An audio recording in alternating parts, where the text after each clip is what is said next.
Hello students, आज आपण एक न्यू चॅप्टरची स्टडी स्टार्ट करणार आहोत. तुम्हाला चॅप्टर नंबर 9 आहे करंट इलेक्ट्रिसिटी. आजच्या व्हिडिओमध्ये आपण या चॅप्टरला आवश्यक असलेला पूर्ण बेसिकची स्टडी करणार आहोत. तर बघा, सर्वात फर्स्ट करंट म्हणजे काय होते. बरं, करंटची बद्दल स्टडी करण्या अगोदर तुम्हाला माहीत हवं आहे की व्हॉट इज म्हणजे चार्ज म्हणजे काय होते. काय माहीत हवं आहे? चार्ज म्हणजे काय होते. चार्ज हे दोन टाईपचे असतात. एक असते पॉझिटिव्ह आणि एक असते निगेटिव्ह चार्ज. पॉझिटिव्ह चार्जला तुम्ही केमिस्ट्रीमध्ये स्टडी केला होता. तुम्ही पॉझिटिव्ह चार्जला प्रोटॉन म्हणतो आपण, आणि जो निगेटिव्ह चार्ज असते त्यालाच म्हणतो आपण इलेक्ट्रॉन. काय म्हणतो आपण? इलेक्ट्रॉन. तर जे चार्ज आहे ते चार्ज दोन टाईपचे चार्ज असतात. एक असते पॉझिटिव्ह चार्ज आणि एक राहते निगेटिव्ह चार्ज. त्यानंतर पॉझिटिव्ह चार्ज किंवा निगेटिव्ह चार्ज म्हणजे जर सेम चार्जेस जर असतील तर ते एकमेकाला रिपल करतात, म्हणजे एकमेकाच्या दूर जातात. आणि जर अपोजिट चार्जेस असतील म्हणजे पॉझिटिव्ह निगेटिव्ह, तर असं अपोजिट चार्जेस असतील तर ते एकमेकाकडे काय होतात? अट्रॅक्ट होतात. काय होतात? अट्रॅक्ट होतात. तर करंट म्हणजे काय होते, तर या अगोदर तुम्ही 9thमध्ये किंवा 10thमध्ये पण स्टडी केलेला आहात की करंटची डेफिनेशन काय असते. तर करंटची डेफिनेशन असते the rate of flow of charge. त्यालाच आपण काय म्हणतो? Electric current. The rate of flow of charge म्हणजे एखादा मटेरियलला आपण कंडक्टर असं म्हणतो. जसं एक वायर आहे, या वायरमधून काय होत आहे? या वायरमधून तुमचे इलेक्ट्रॉन मूव्ह होत आहेत. ज्या मटेरियलमधून इलेक्ट्रॉन फ्रीली मूव्ह होऊ शकतात त्या मटेरियलला आपण म्हणतो कंडक्टर. त्याला काय म्हणतो आपण? कंडक्टर. मग सिंपल असं म्हणू की ज्या मटेरियलमधून करंट फ्लो होऊ शकते, करंट जाऊ शकते, त्याला म्हणू आपण कंडक्टर. कारण की करंट केव्हा फ्लो होईल किंवा करंट केव्हा जाणार? जेव्हा त्याच्यामधून इलेक्ट्रॉन मूव्ह होतील. आणि ज्या मटेरियलमधून इलेक्ट्रॉन फ्रीली मूव्ह होतात त्याला तर आपण कंडक्टर म्हणतो. म्हणजे याचा अर्थ हा जो कंडक्टर आहे, या कंडक्टर, मला सांगा कंडक्टर म्हणजे काय? एखादा मटेरियल झालं, आणि कोणताही मटेरियल कशापासून बनलेला असतो? ॲटम्सपासून. मग ॲटम्स जर म्हटला, समजा या टाईपचा ॲटम्स आहे, या टाईपचा काय आहे? एक ॲटम्स आहे. आणि ॲटम्स म्हणजे काय असतात? एक पॉझिटिव्ह चार्ज असते ॲटम्समध्ये, तुम्हाला माहीत आहे. एक काय असते? Positive charge. आणि एक काय असते? Negative charge. एक काय असते? Negative charge. बरोबर आहे. ॲटम्समध्ये एक पॉझिटिव्ह चार्ज आणि एक असते निगेटिव्ह चार्ज. आणि ह्या ॲटम अशा खूप साऱ्या ॲटम्सपासून काय बनतो? मटेरियल. तर लक्षात ठेवा, केव्हाही ॲटम्सचा निगेटिव्ह चार्ज हा फ्रीली मूव्ह होतो आणि पॉझिटिव्ह चार्ज एकाच ठिकाणी असतो. आणि निगेटिव्ह चार्ज काय होतो? फ्रीली मूव्ह होतो. तर ह्या कंडक्टरमध्ये सुद्धा तसाच होते की ह्या कंडक्टरचे ॲटम्समधला जो निगेटिव्ह चार्जेस आहेत, हे निगेटिव्ह चार्जेस मूव्ह होतात. काय होतात? मूव्ह होतात. समजा हा जो काही कंडक्टर आहे, कंडक्टरचे निगेटिव्ह चार्जेस या डायरेक्शनने मूव्ह होत आहेत. तर ह्या डायरेक्शनने मूव्ह होते वेळी ज्या रेटने ते मूव्ह होतात त्यालाच म्हणतो आपण इलेक्ट्रिक करंट. ज्या रेट म्हणजेच जो काही एका टाईमच्या रिस्पेक्टमध्ये किती मूव्ह होतात, किती फ्लो होतात, त्याला म्हटलं जाते इलेक्ट्रिक करंट. तर लक्षात ठेवा, जेव्हा रेट नाव येईल, हा केव्हा ही रेट जो नाव आहे, हा रेट नाव टाईमशी रिलेटेड असते. कोणाशी रिलेटेड असते? टाईमशी रिलेटेड राहते. ठीक आहे. तर काय डेफिनेशन लिहिलं आपण की the rate of flow of charge is called electric current. काय लिहिलं आपण? The rate of flow of charge is called electric current. जे काही चार्जेस आहेत, जे चार्जेस ज्या रेटने फ्लो होतात त्यालाच म्हणतो आपण electric current. Clear? Okay. Electric करंटला आपण कॅपिटल आयने डिनोट करतो, केव्हा स्मॉल आयने सुद्धा डिनोट करतात. पण करंटला आपण डिनोट करतो आयने. आणि करंटचा युनिट असते ॲम्पियर. करंटचा युनिट काय असते? ॲम्पियर. बरं, आपण काय म्हटलं? Rate of flow of charge म्हणजे जे काही चार्ज आहे ते चार्ज ज्या रेटने फ्लो होतात, रेट म्हणजे कोणाशी रिलेटेड असते म्हटलं मी, टाईमशी, म्हणजे charge with respect to time. आपण आणखी एक डेफिनेशन अशी पण लिहू शकतो करंटची, की the flow of charge with respect to time is called current. म्हणजे the flow of charge with respect to time is called current. मग चार्ज जो आहे, चार्जचा युनिट काय असते, चार्जचा युनिट असते कुलम. विथ रिस्पेक्ट टू टाईमचा युनिट सेकंद, आणि कुलम पर सेकंद म्हणजेच काय होते, ॲम्पियर. कुलम पर सेकंद म्हणजे काय असते, ॲम्पियर.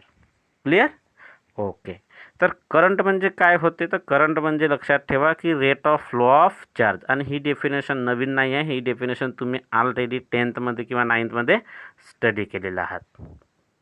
ओके. तर करंट म्हणजे आपण स्टडी केला. चार्ज किती टाईपचे असतात, 2 टाईपचे असतात, एक पॉझिटिव्ह आणि एक निगेटिव्ह चार्ज. त्यामधला निगेटिव्ह चार्ज म्हणजे त्याला आपण इलेक्ट्रॉन म्हणतो, ते इलेक्ट्रॉन फ्रीली मूव्ह होतात. ते इलेक्ट्रॉन काय होतात, फ्रीली मूव्ह होतात. त्यानंतर आणखी एक गोष्ट लक्षात ठेवा, जसं हा कंडक्टर आहे, काय आहे, एक कंडक्टर. या कंडक्टरमधून काय होतात, निगेटिव्ह म्हणजेच इलेक्ट्रॉन मूव्ह होतात. समजा इलेक्ट्रॉन या डायरेक्शनला मूव्ह होत जर असतील, तर केव्हाही ज्या डायरेक्शनला इलेक्ट्रॉन मूव्ह होतात त्याच्या अपोजिट डायरेक्शनला करंट मूव्ह होते. राहील लक्षात? एक गोष्ट लक्षात ठेवा, ज्या डायरेक्शनला इलेक्ट्रॉन फ्लो होतात म्हणजे इलेक्ट्रॉन मूव्ह होतात, त्याच्या अपोजिट डायरेक्शनला करंट मूव्ह होतो.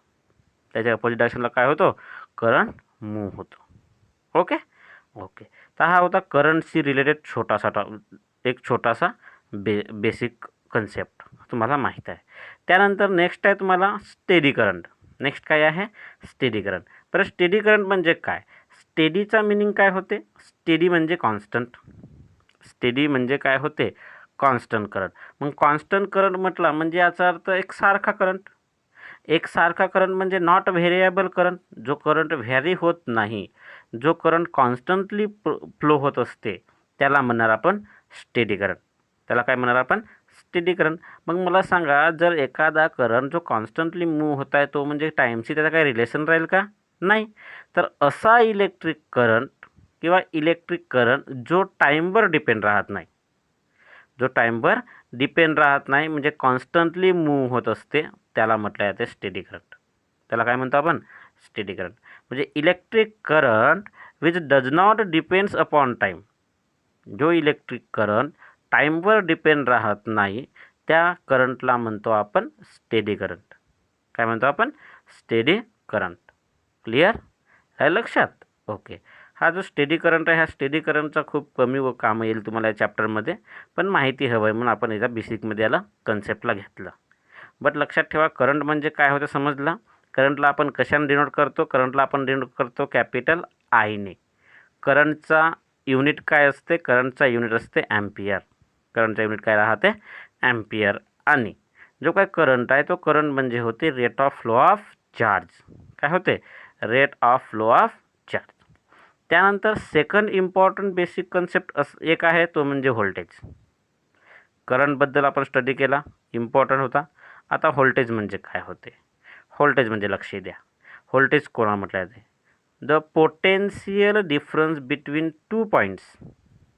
काय म्हटलं आपण, potential difference between 2 points in an electric एका इलेक्ट्रिक फील्डमधला 2 पॉईंटच्या मधामधला पोटेन्शियल डिफरन्स. जसं लक्षात ठेवा, आताच म्हटलं आपण, जसं एक घेतलं मी इथे पॉईंट ए, इथून एक घेतो पॉईंट बी. हा कंडक्टर आहे, एक वायर आहे. ह्या वायरमधून काय जाईल, करंट जाईल. बघ, करंट केव्हा जाईल, जेव्हा इलेक्ट्रॉन फ्लो होतील. असं कन्सिडर करू की ए कडून बी कडे इलेक्ट्रॉन फ्लो होत आहेत. इलेक्ट्रॉनची डायरेक्शन कोणती, इलेक्ट्रॉनची डायरेक्शन म्हणजे चार्जची डायरेक्शन ए टू बी. मग जर का इलेक्ट्रॉन ए कडून बी कडे जात जर असतील तर मला सांगा करंट कोणत्या डायरेक्शनने फ्लो होईल, करंट होईल बी कडून ए कडे. जो करंट म्हणजे कोण, आय आहे, हा आय ए कडून काय होईल, बी कडे. आता व्होल्टेज म्हणजे काय होते, हा सर्वात इम्पॉर्टंट कन्सेप्ट आहे. व्होल्टेज हा समजणे तुम्हाला आवश्यक आहे. जे काय तुम्ही या अगोदर स्टडी केलं असाल तेव्हा समजला असेल, नसेल तर आता बरोबर लक्ष द्या.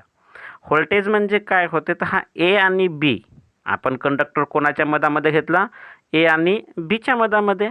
तर ए आणि बीच्या मधामधला जो काही पोटेन्शियल डिफरन्स, बरं पोटेन्शियल म्हणजे काय होते, पोटेन्शियल म्हणजे काय होते, तर लक्षात ठेवा की हा ए पॉईंटपासून बी पॉईंटपर्यंत काय मूव्ह होतील तेव्हा करंट मूव्ह होईल, म्हणजे जेव्हा इलेक्ट्रॉन फ्लो होतील तेव्हा करंट फ्लो होईल, बरोबर आहे.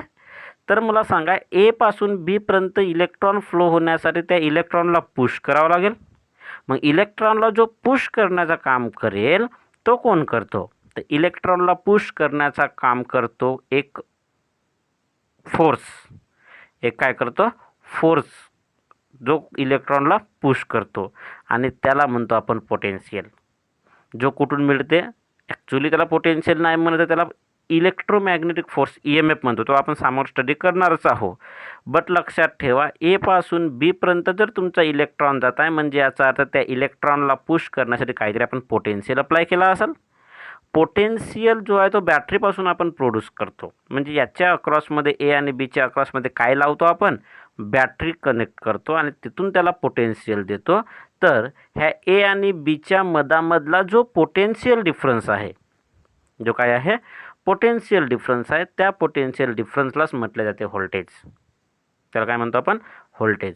मग जसं बॅटरी लावायची आहे तर बॅटरी लावायची झाली तर आपण कुठे लावणार बॅटरी, बॅटरी लावणार या ठिकाणी, बॅटरी याच्या असं इथे कनेक्ट करणार, बरोबर आहे. या टाईपने एक मोठी दंडी एक छोटी दंडी असते बॅटरीचे कनेक्ट बॅटरीला, एक गोष्ट मला माहीत आहे की या ठिकाणी आपण या टाईपने बॅटरी कनेक्ट करणार. मोठी दंडी म्हणजे पॉझिटिव्ह, छोटी दंडी म्हणजे निगेटिव्ह चार्ज. या टाईपने आपण काय करतो, या टाईपने पोटेन्शियल डिफरन्स कंडक्टरच्या अक्रॉसमध्ये काय लावला, बॅटरी.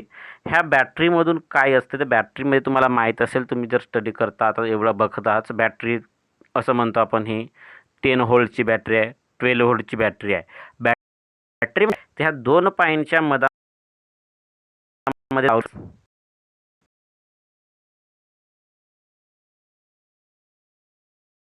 कनेक्ट करतो आणि यालाच म्हणतो आपण बॅटरी किंवा सेल. छोटा असेल तर सेल किंवा मोठा असेल तर बॅटरी म्हणतो.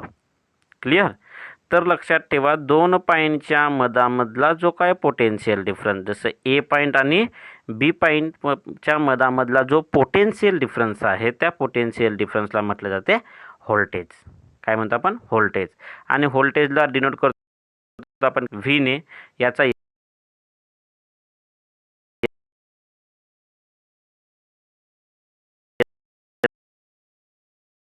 युनिट काय असते, व्होल्ट असते. क्लिअर. ओके. तर हा एक झाला सेकंड कन्सेप्ट, एक झाला करंट, सेकंड आपण स्टडी केला व्होल्टेज. सेकंड काय स्टडी केला, व्होल्टेज. व्होल्टेज म्हणजे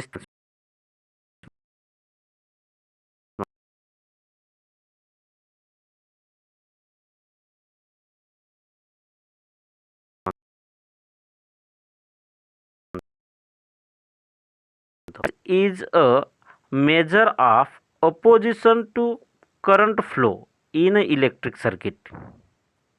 एखादा इलेक्ट्रिक सर्किट आहे, त्या इलेक्ट्रिक सर्किटमधून जाणाऱ्या करंटला अपोज करण्याचा जो कोणता एक जो काही फॅक्टर आहे त्या फॅक्टर काय करण्याचा, एखाद्या सर्किटमधून जाणाऱ्या करंटला अपोज करणारा जो फॅक्टर आहे त्या फॅक्टरला आपण रेजिस्टन्स म्हणतो. काय म्हणतो, रेजिस्टन्स. जसं एखादा कंडक्टर आहे, एखाद्या कंडक्टरमधून काय होते की जर का समजा कंडक्टरमधून तुमचा जो करंट फ्लो होत आहे, तो करंट जाणारा जो करंट आहे तो करंट काय असेल, तो करंटला अपोज म्हणजे अटॅक करतो, जो पाहिजे तेवढा करंट जाऊ देत नाही. तर तो जो काय पाहिजे तेवढा करंट जाऊ देत नाही म्हणजे त्या करंटला काय करतो, अपोज करण्याचं काम करतो. आणि तो त्या मटेरियलचा रेजिस्टिव्ह पॉवर असतो, त्याला रेजिस्टन्स म्हणतो. काय म्हणतो आपण, रेजिस्टन्स. म्हणजे प्रत्येक मटेरियलचा रेजिस्टिव्ह पॉवर हा वेगवेगळा असते, म्हणून त्या प्रत्येक मटेरियलचा रेजिस्टन्स वेगवेगळा असते. क्लिअर. तर रेजिस्टन्स म्हणजे काय, तर रेजिस्टन्स म्हणजे हा असा फॅक्टर आहे जो करंटच्या फ्लोला अपोज करते, म्हणजे करंटच्या फ्लोला अटॅक करते. करंटच्या फ्लोला काय करते, अटॅक करते, म्हणजे त्या करंटच्या फ्लोला थांबवण्याचं काम करते. जो फॅक्टर करंटच्या फ्लोला थांबवण्याचं काम करते त्याला म्हणतो आपण रेजिस्टन्स. आणि ह्या रेजिस्टन्सचा खूप मोठा वर्क आहे. एखाद्या ठिकाणी आपल्याला जास्त जर करंट पाहिजे असेल किंवा एखाद्या ठिकाणी कमी करंट पाहिजे असेल तर आपण हा रेझिस्टन्सचा यूज करतो. ज्या ठिकाणी समजा फॉर एक्झाम्पल 100 ॲम्पियरचा करंट येत आहे, आपण ॲम्पियरमध्ये करंट मेजर करतो. 100 ॲम्पियरचा करंट येत आहे आणि आपल्याला एखाद्या डिव्हाइसला 80 ॲम्पियरचा जर करंट पाहिजे असेल आणि आपण तिथे समजा एक असा कंडक्टर यूज केला ज्याचा रेझिस्टन्स 20 ओहमचा आहे, म्हणजे 20 ॲम्पियर कमी करणारा आहे, तर इथे तो काय करेल, 20 ॲम्पियर कमी करेल कारण का करंटला अपोज करतो. बट समजा सेम करंट येत आहे, सेम कंडक्टर यूज केले आणि तुमच्या डिव्हाइसला जर 20 ॲम्पियर हवं असेल तर मग हा 20 ॲम्पियर म्हणजे 20 ॲम्पियर तुम्हाला रिक्वायर्ड आहे, 100 ॲम्पियर येत आहे आणि तुम्हाला कंडक्टर एक काय यूज केला पण तोच यूज केला जो 80 ॲम्पियरला कन्वर्ट करणारा होता, तर असा पॉसिबल होऊ शकते का? नाही.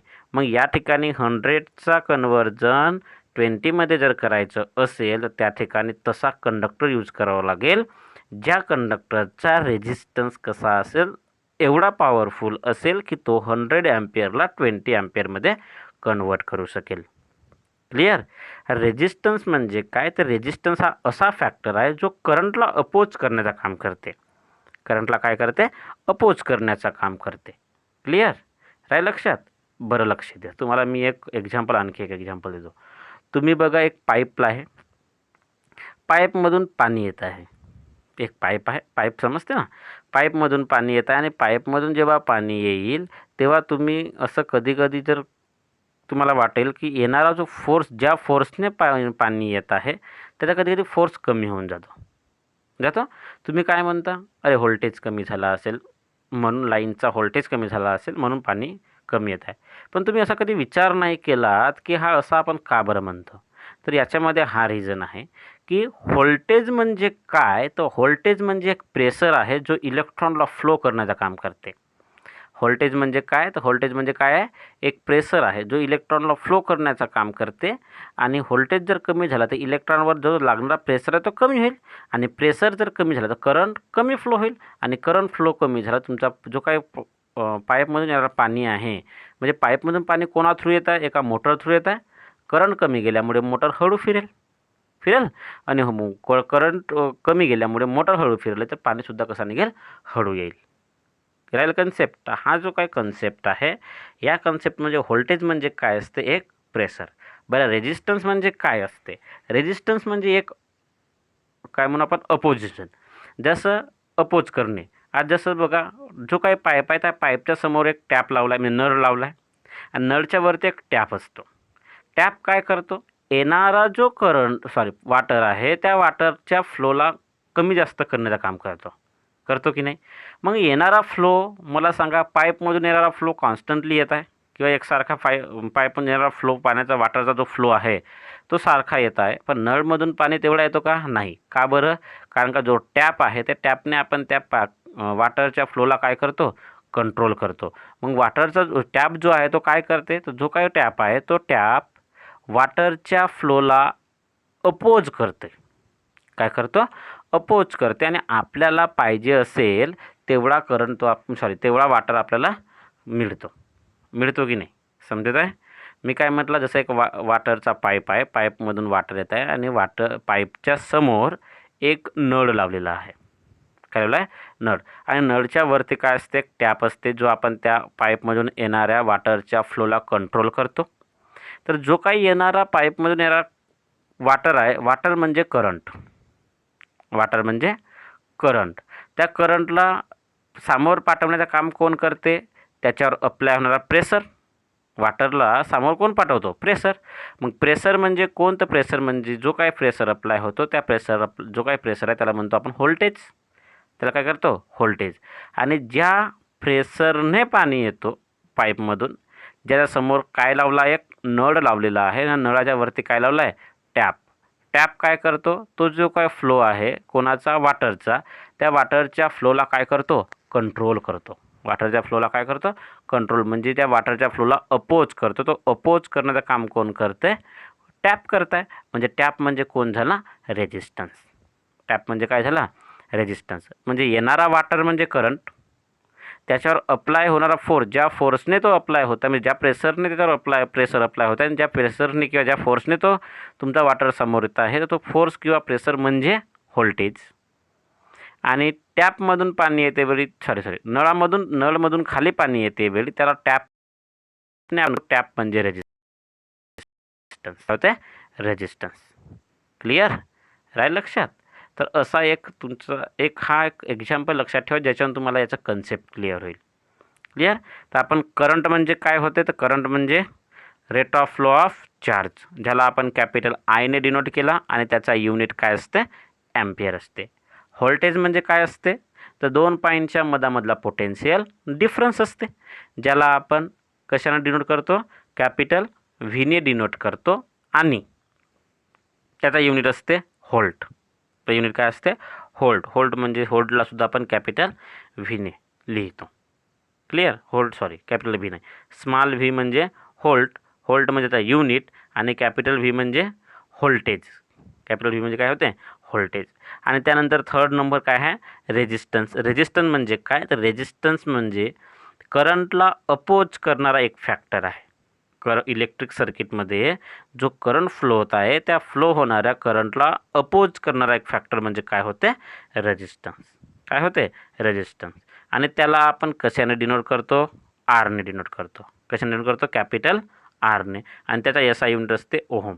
काय असते, ओहम. त्या सिम्बॉल या टाईपचा असते, जसे ॲम्पियरचा सिम्बॉल ए, व्होल्टेजचा सिम्बॉल व्ही आणि ओहम जो काय रेजिस्टन्स आहे, रेजिस्टन्सचा युनिट ओहम ना, ओहमचा सिम्बॉल काय असते, या टाईपने असते. क्लिअर राहील लक्षात. Okay. So therefore according to Ohm's law, according to Ohm's law, voltage, current आणि रेजिस्टन्सचा एक रिलेशन आहे, तो आहे V is equal to I R. तुम्ही 10th किंवा 9th जेव्हा करंट इलेक्ट्रिसिटी ह्या चॅप्टरची स्टडी केली असाल, त्या मधामध्ये ओहम्स लॉ होता. जर तुम्हाला आठवत जर असेल तर एक या टाईपचा ग्राफ राहत होता आणि तो स्ट्रेट ग्राफ मूव्ह होते. हा व्होल्टेज अक्रॉस करंटचा ग्राफ असते. जसा जसा व्होल्टेज वाढेल तसा तसा काय वाढते, करंट वाढतो. जसा जसा व्होल्टेज वाढेल तसा काय वाढतो, करंट वाढतो. आणि याला म्हणतो आपण Ohm's law. V equal to काय होते, I R. V equal to काय होते, आय आर. व्ही म्हणजे व्होल्टेज, आय म्हणजे करंट आणि आर म्हणजे रेजिस्टन्स.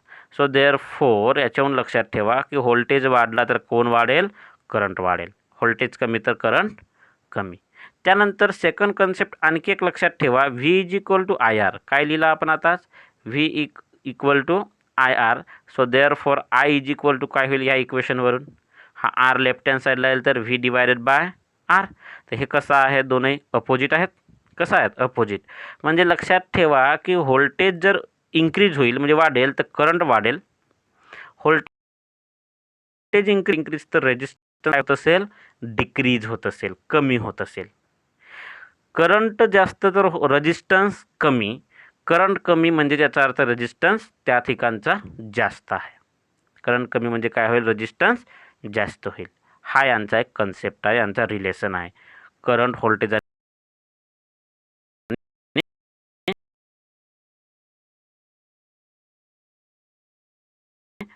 आय आर होते. तर I is equal to V divide by R. आणि आर कसं असतात, इन्व्हर्सली प्रपोर्शनल.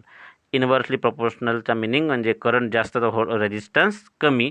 करंट कमी म्हणजे याचा अर्थ रेजिस्टन्स जास्त असेल. क्लिअर राहील लक्षात. ओके.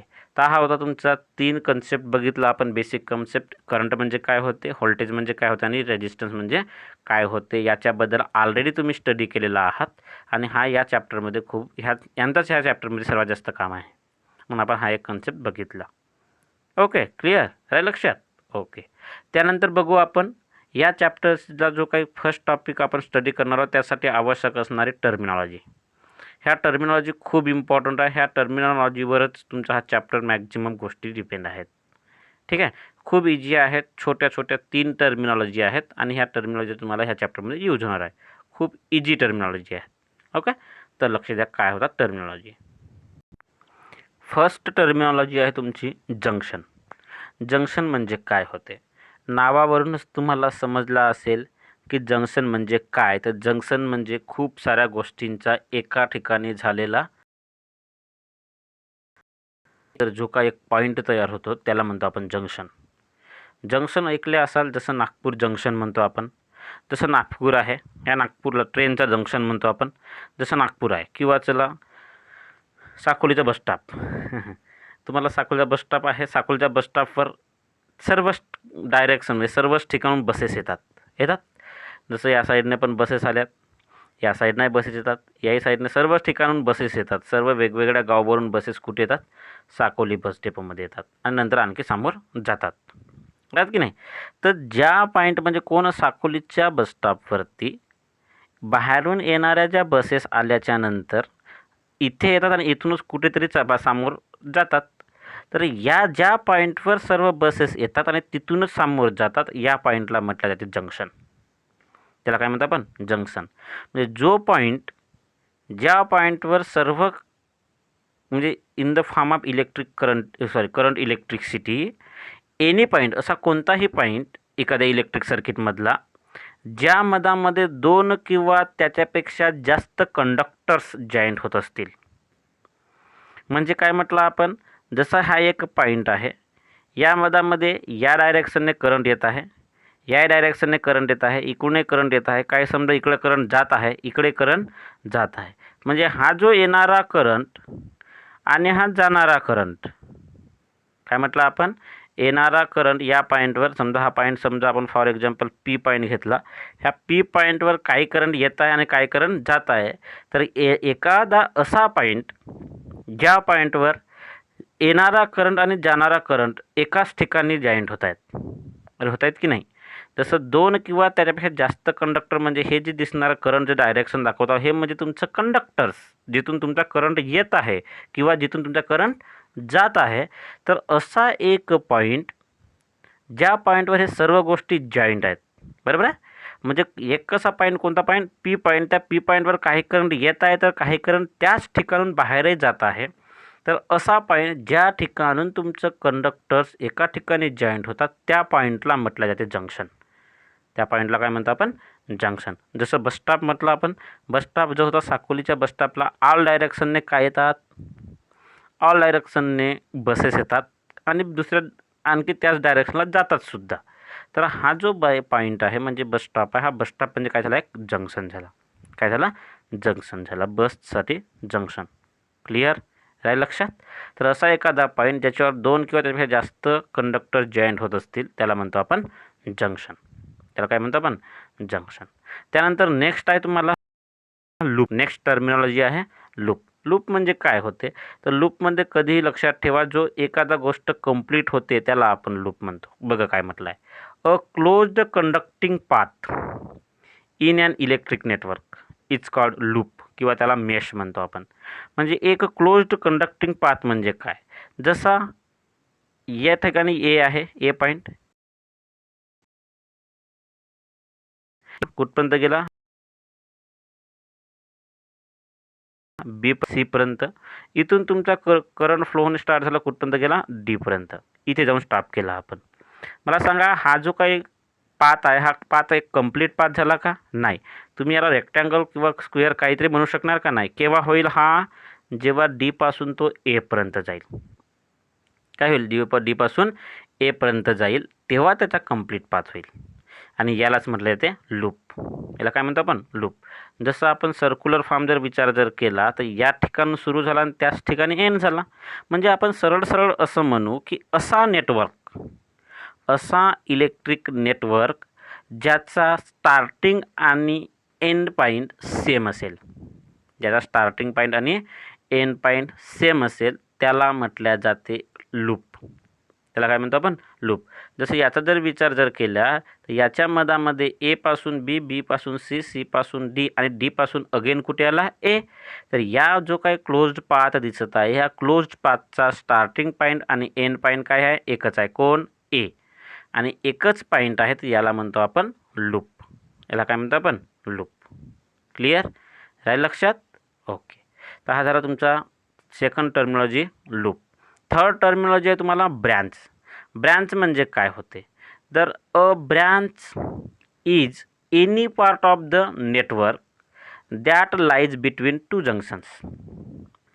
दोन जंक्शनच्या मधामधला जो काही दोन जंक्शनला जॉईन करणारा एखादा पार्ट किंवा असा एखादा पार्ट जो दोन जंक्शनच्या मधामध्ये येत असेल, जो काही दोन जंक्शनच्या मधामध्ये एखादा पार्ट येत असेल त्याला म्हणतो आपण ब्रँच. त्याला काय म्हणतो आपण?